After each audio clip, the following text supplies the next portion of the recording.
கதிரவன் நேய சொந்தங்கள் அனைவருக்கும் வணக்கம். இரவு நேர பிரதான செய்திகள். முதலில் தலைப்புச் செய்திகள்.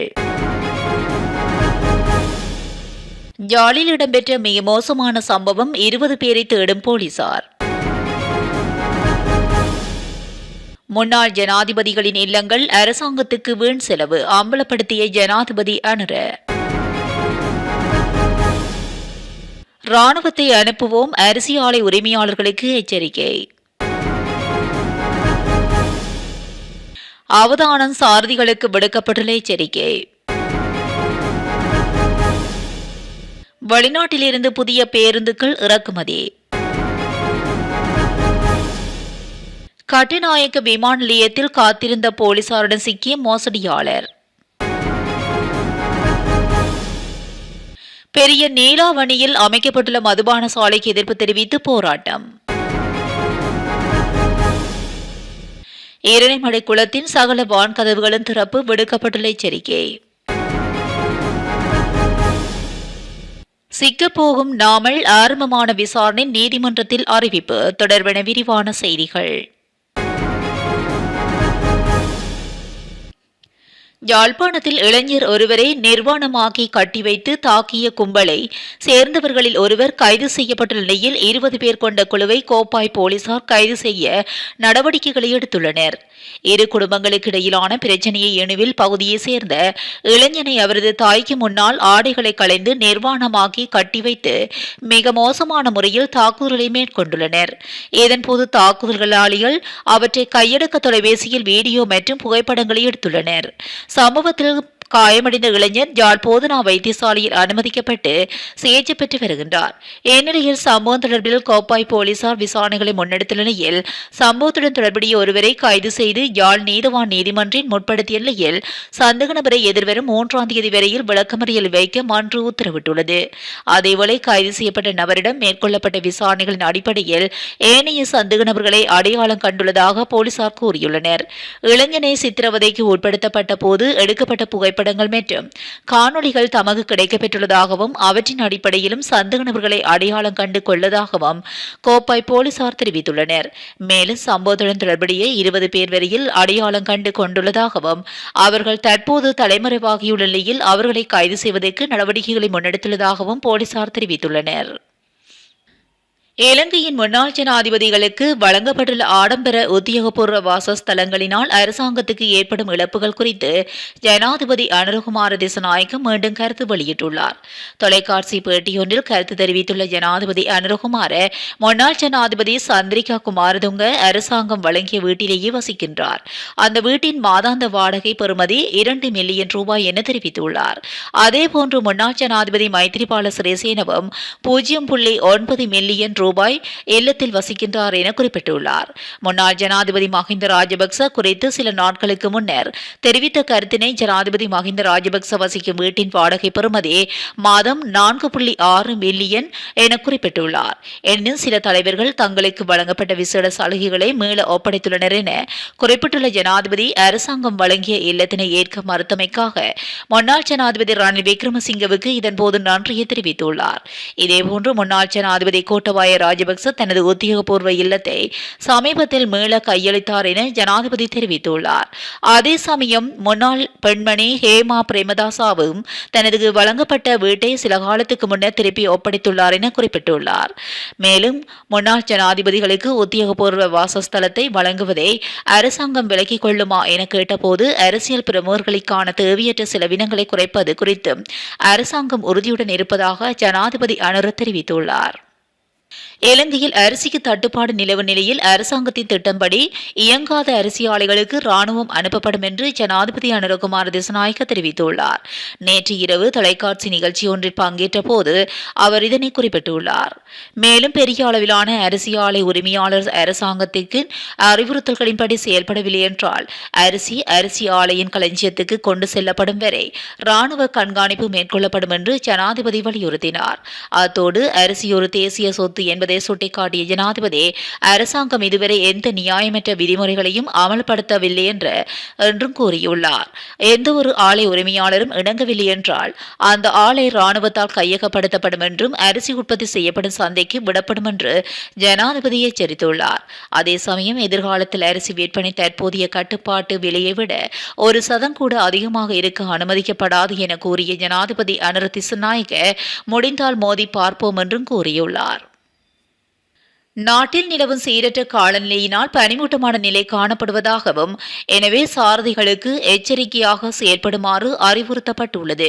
அதேவேளை மத்திய மலைநாட்டின் கிழக்கு சரிவு பகுதிகளில் வடக்கு வடமத்திய கிழக்கு மற்றும் வடமேல் மாகாணங்களிலும் ஹமாந்தோட்டை மற்றும் மொனராகலை மாவட்டங்களிலும் அவ்வப்போது மணித்தியாலத்துக்கு 30 தொடக்கம் 40 கிலோமீட்டர் வரையான வேகத்தில் ஓரளவு பலத்த காற்று வீசக்கூடும் என எதிர்பார்க்கப்படுகின்றது. அத்துடன் மேல் சப்ரமுவ மற்றும் மத்திய மாகாணங்களிலும் காலி மற்றும் மாவட்டங்களிலும் சில இடங்களில் காலை வேளையில் பனிமூட்டமான நிலை காணப்படும் என எதிர்பார்க்கப்படுகின்றது.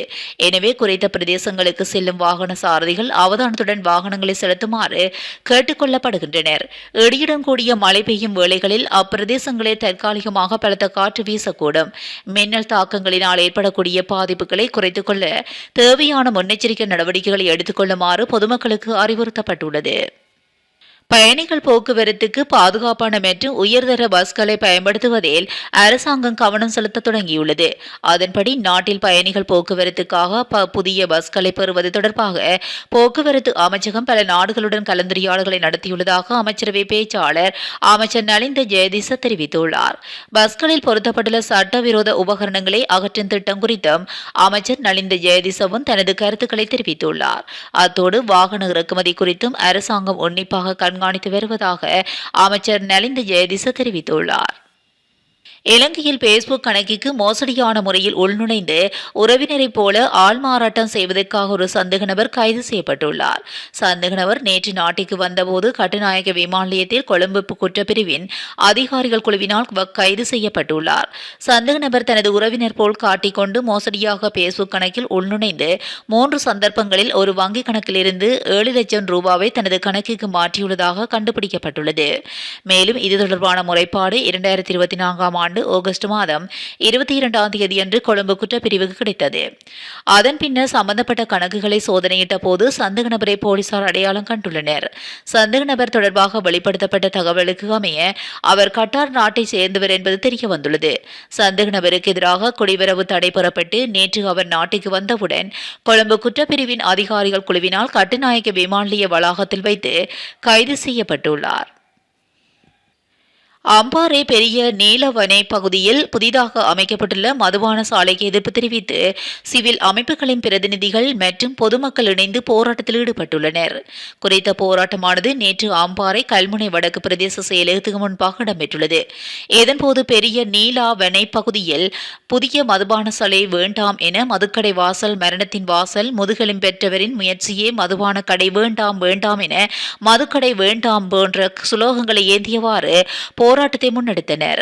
அத்தோடு பொதுமக்கள் விளக்குமாறுகளை ஏந்தி பல்வேறு பதாகைகளுடன் கோஷங்களை எழுப்பி போராட்டத்தில் ஈடுபட்டனர்.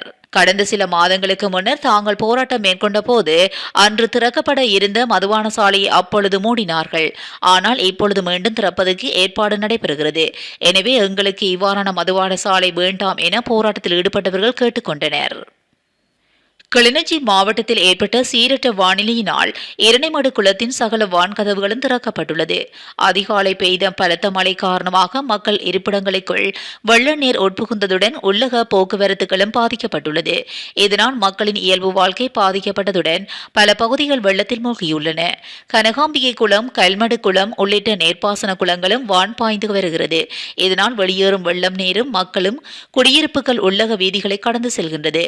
வெள்ளம் வடிந்தோர் நிலையில் கண்டாவளை, கோரங்கட்டு, முரசுமோட்டை, ஊரியான் உள்ளிட்ட தாழ்நில பகுதிகளில் உள்ள மக்களை அவதானமாக செயல்படுமாறு குளங்களை பார்வையிடும் மக்கள் அவதானமாக செயல்படுமாறு இடர் முகாமைத்துவ பிரிவு அறிவுறுத்தி வருகின்றது.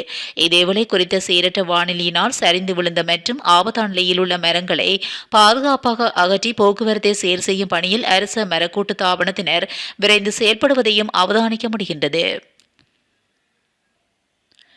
நாமல் ராஜபக்சவுக்கு எதிராக லஞ்ச ஊழல் ஆணைக்குழுவில் விசாரணை ஒன்று ஆரம்பிக்கப்பட்டுள்ளதாக கோட்டை நீதவான் நீதிமன்றத்தில் அறிவிக்கப்பட்டுள்ளது.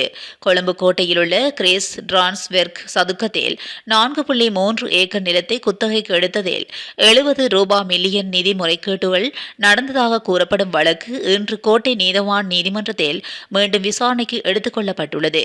இதேவேளை விசாரணைக்காக குறித்த வழக்கின் பிரதிவாதியாக குறிப்பிடப்பட்ட பொதுஜன பெரமுன நாடாளுமன்ற உறுப்பினர் நாமல் ராஜபக்சவும் இன்று வழக்கு விசாரணைக்காக நீதிமன்றில் முன்னிலையாகியுள்ளார். இதன்போது இந்த சம்பவம் தொடர்பாக நாடாளுமன்ற உறுப்பினர் நாமல் ராஜபக்சவுக்கு எதிராக லஞ்ச ஊழல் ஆணைக்குழு தனி விசாரணையை ஆரம்பித்துள்ளதாக விசாரணை அதிகாரிகள் நீதிமன்றத்தில் தெரிவித்துள்ளனர். அதன்படி முன்வைக்கப்பட்ட முன்மொழிவுகளை பரிசீலித்த கோட்டை நீதவான் நிலுப்புலி லங்காபுர கிறிஸ் நிதி மோசடி தொடர்பாக குற்றப்புலனாய்வுத்துறையால் தனது நீதிமன்றத்தில் நடத்தப்பட்டு வரும் வழக்கை ஜூன் 4ஆம் தேதி சட்டமா அதிபரின் ஆலோசனைக்காக மீண்டும் விசாரணைக்கு எடுத்துக்கொள்ள உத்தரவிட்டுள்ளார். இத்துடன் இரவு நேர பிரதான செய்திகள் நிறைவடைகின்றன. தொடர்ந்தும் செய்திகளோடு இணைந்திருக்க கதிரவன் நேசுடன் இணைந்திருங்கள். நன்றி, வணக்கம்.